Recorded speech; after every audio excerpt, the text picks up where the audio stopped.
जय हिंद। एक बार फिर से भी मेरी वीडियो में आप सबका हार्दिक स्वागत है। जो आज का हमारा टॉपिक होने वाला है वो बहुत महत्वपूर्ण होने वाला है। तो इस वीडियो में आपको सबसे मेन रेडियोलॉजी में जो सबसे ज़्यादा इंपॉर्टेंट होता है उस टॉपिक के बारे में पता चलने वाला है। तो आज का जो हमारा टॉपिक है वो रहेगा हमारा 10 days rule and pregnant rule in radiology. अगर हम बात करें तो इन रेडियोलॉजी में जो आपका 10 डेज रूल और प्रेग्नेंट रूल होता है वो क्या होता है, तो इस वीडियो में हम ये 5-6 स्लाइड में आपको पूरी डिटेल से समझाने वाले हैं। तो बिना देर करते हम शुरुआत करते हैं। फर्स्ट पॉइंट यहाँ पे देखेंगे 10 days rule and pregnant rule. इसमें क्या आपके सामने नोट्स है, इस नोट्स को बना सकते हैं। इसका एक और पार्ट आएगा, हो सके तो आने वाले टाइम में वो थोड़ी डिप वीडियो होगी, लेकिन जब वो सीक्वेंस वाइज हम वीडियो लाएंगे टॉपिक बाय टॉपिक, जब वो आएगा ये आपकी बेसिक नॉलेज को इंप्रूव करवाई जा रही है। और इससे ज़्यादा आप इस वीडियो में बहुत चीज़ें सीख के आप किसी भी एक्सपेरिमेंट या आप अगर किसी रेडियोलॉजी में वर्किंग में हैं या वहाँ पर टीचिंग में है किसी भी प्रोफाइल में, तो आप बेस्ट तरीके से इसे हैंडल कर सकते हैं।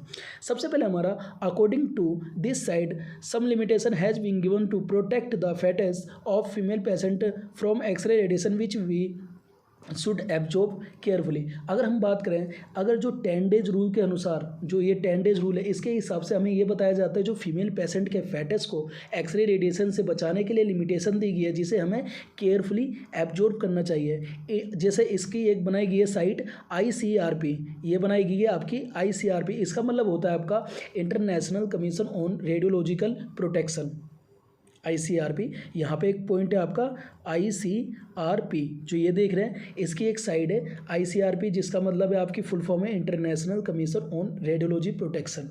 और इसकी रिपोर्ट 6, अगर रिपोर्ट नंबर 6 के अनुसार बताया गया है कि जो 1964 के अनुसार बच्चे पैदा करने वाली लेडी, मासिक जो लेडी होता है, जो उसका मेंस्ट्रुएशन पीरियड होता है, मेंस्ट्रुएशन पीरियड में अगर हम बात करें तो सिर्फ क्या होता है कि वो आपका 10 दिन तक ही क्या मानी जाती है, गर्भवती नहीं मानी जाती। ओके, अगर इसके हम नेक्स्ट पॉइंट की बात करें,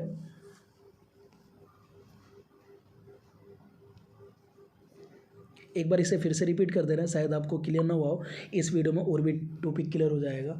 सबसे पहले हमारा जो टॉपिक था, जैसे कि जो 10 डेज रूल के अनुसार यह समझाया गया कि जो फीमेल पेशेंट के फेटस को एक्सरे रेडिएशन से बचाने के लिए कुछ लिमिटेशन दी गई है जिसे हमें क्या करना चाहिए, केयरफुली एब्जॉर्ब करना चाहिए, जिसके लिए एक साइड है ICRP। ICRP का मतलब है आपका international commission on radiological protection. इसके अनुसार जो रिपोर्ट नंबर 6 1964 के अनुसार बच्चे पैदा करने वाली जो लेडी होती है उसके जो मेंस्ट्रुएशन पीरियड होता है उसमें क्या माना जाता है, 10 दिन तक ही जो महिला होती है, लेडीज़ होती है, वह गर्भवती नहीं मानी जाती है। ओके, नेक्स्ट पॉइंट की बात करें हम इसके, therefore if is not very necessary then all this x-ray should be done in these first 10 days only। we know that x-ray have an effect on the chromosomes as they are directly linked to the growth of children। अगर हम बात करें, अगर किसी भी ladies का अगर x ray बहुत ज़्यादा ज़रूरत हो, अगर बहुत ज़्यादा अगर ज़रूरती हो उसे करवाना ही हो, तो हमें ये कोशिश करनी चाहिए कि जो उसके एक्सरे हों वो इन्हीं एक्सरे के 10 दिन के अंदर अंदर में उसके एक्सरे की किए जाने चाहिए। क्योंकि हम ये जानते हैं कि जो एक्सरे के इफेक्ट के कारण जो क्रोमोसोम्स पर पड़ता है, क्योंकि ये सीधे जो चिल्ड्रन होते हैं चिल्ड्रन की एक ग्रोथ पर पड़ता है। देयरफॉर इसके बाद का जो टॉपिक है आपको उसे एक्सप्लेन करने जा रहे हैं, जिससे कि क्या होगा, जब क्रोमोसोम्स में होने वाली गड़बड़ी में जो अगर क्रोमोसोम्स में कोई गड़बड़ी होगी तो उससे क्या होगा, बच्चे में जो बच्चा होगा बच्चे में मेल फॉर्म उत्पन्न हो सकती है। एक ये डिजीज़ है जो उत्पन्न इसी तरीके हो सकती है। अगर इसके बात करें ल्यूकेमिया एंड अदर, अगर हम बात करें जैसे कि आपका ल्यूकेमिया एवं अन्य कैंसर उन बच्चों में अधिक होते हैं जिनकी माँ को गर्भावस्था में फर्टिलाइज ओवम का जो इम्प्लामेशन होता है नहीं हो पाता है क्लियर तरीके से। ओके, क्लियर एक बार कर रहे हैं। सबसे पहले जो 10 डेज रूल के अनुसार समझाया गया है कि कोई भी फीमेल पेशेंट के फेटस को एक्सरे रेडिएशन से बचाने के लिए कुछ लिमिटेशन दी गई है जिसे हमें केयरफुली एब्जॉर्ब करना चाहिए, जैसे कि ICRP का मतलब है आपका international commission on radiological protection. इसके अनुसार जो रिपोर्ट नंबर 6 1964 के अनुसार बताया गया है कि जो बच्चे पैदा करने वाली जो भी लेडी होती है, जो भी माँ होती है, वो क्या होती है कि जो 10 दिन तक जब जो मासिक होती है, मेंस्ट्रुएशन पीरियड होता है, उसे 10 दिन तक ही वो गर्भवती नहीं मानी जाती। अगर आपको बहुत ज़्यादा जैसे कि बहुत ज़्यादा ज़रूरती हो कि हमें एक्सरे करवाने ही करवाना है, तो उन्हें हमें कोशिश करनी चाहिए कि इन्हीं जो 10 दिन होते हैं इनके अंदर में एक्सरे को करवाना चाहिए, क्योंकि हम जानते हैं कि जो एक्सरे का इफेक्ट क्रोमोसोम्स पर पड़ता है, क्योंकि ये सीधे चिल्ड्रन की ग्रोथ से जुड़ा होता है। और इस वजह से हम ये भी कह सकते हैं कि क्रोमोसोम्स में होने वाली गड़बड़ी के कारण जो बच्चे में मेलफोल्ड उत्पन्न हो सकता है, जैसे कि आपका ल्यूकेमिया या जो अन्य कैंसर उन बच्चों में अधिक होते हैं जिनकी माँ को गर्भावस्था में क्या होता है, फर्टिलाइज्ड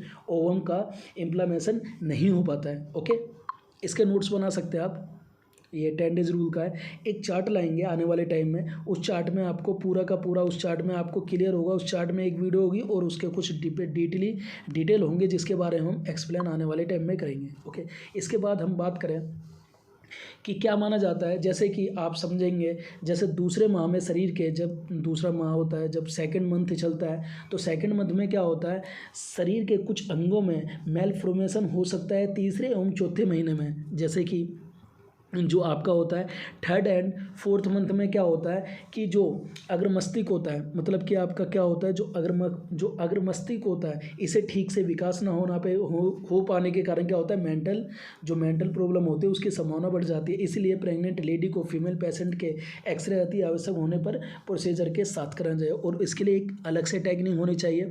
जैसे कि अगर किसी लेडीज़ का आप टेक्निक एक्सरे करने जा रहे हैं तो उसमें आपको हम 6-7 टेक्निक के बारे में बताने जा रहे हैं कि 6-7 टेक्निक आपको क्या से क्या करनी चाहिए, जिससे कि क्या हो, लेडीज़ को जो भी लेडीज़ एक्सरे करवा रही है उन्हें रेडिएशन कम से कम लगे।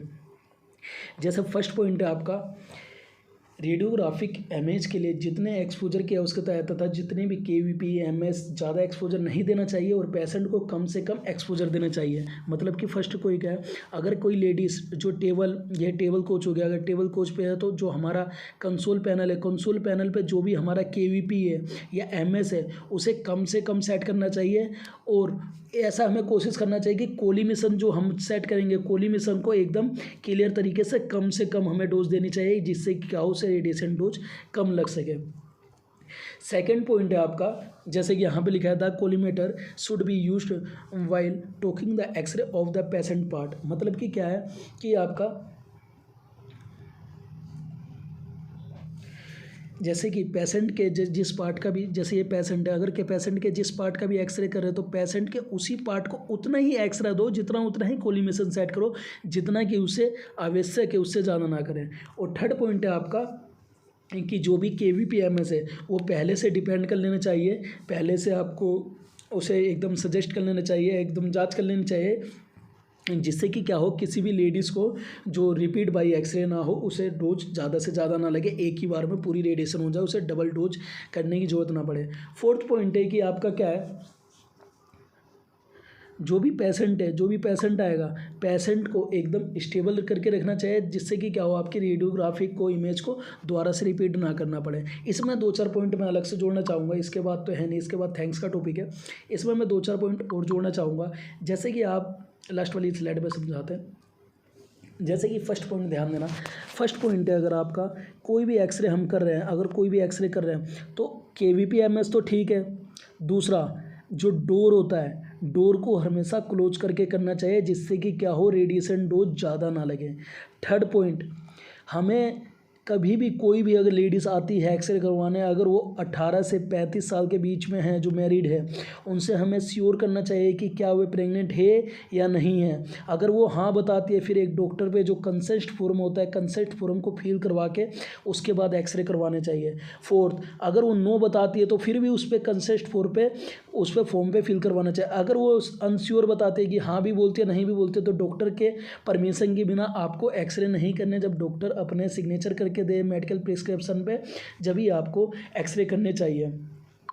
पांचवा पॉइंट है, जब एक्सरे हो जाए, एक्सरे जब आप कंसोल पैनल पे करो तो जितना भी आपका लीड एपरेंस है उसे उस पार्ट को जरूर कवर करना चाहिए, जहाँ पे उसका एब्डोमेन का पूरे के पूरे पार्ट को लीड कवर से जरूर करना चाहिए कवर। और लीड का एटॉमिक नंबर जैसे कि आप सबको पता है 82 होता है। ओके, छठा पॉइंट है, जब भी लीड कवर से आप कवर करें तो कोलिमेशन को कम से कम यूज करें। सातवां पॉइंट है आपका MS को कम से कम रखें। KVP को अगर किसी का अगर चेस्ट का भी करने चाह रहे तो MS को कोशिश करेगी 13 पे रखे, और जो KVP है वो 56 या 60 पे रखे 800 मशीन के अंदर में।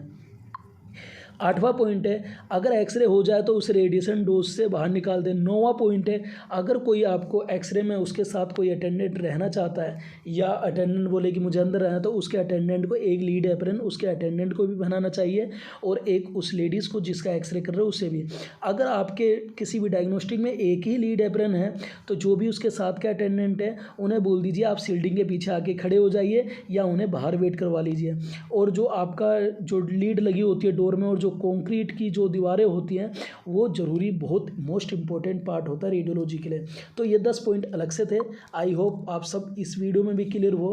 तो उम्मीद करता हूँ वीडियो क्लियर लगी हो। अगर वीडियो अच्छी लगी हो तो अपने दोस्तों के साथ लाइक करना और शेयर करना। मिलते हैं एक अगली वीडियो में नेक्स्ट टॉपिक के साथ बहुत जल्द। जब तक के लिए जय हिंद।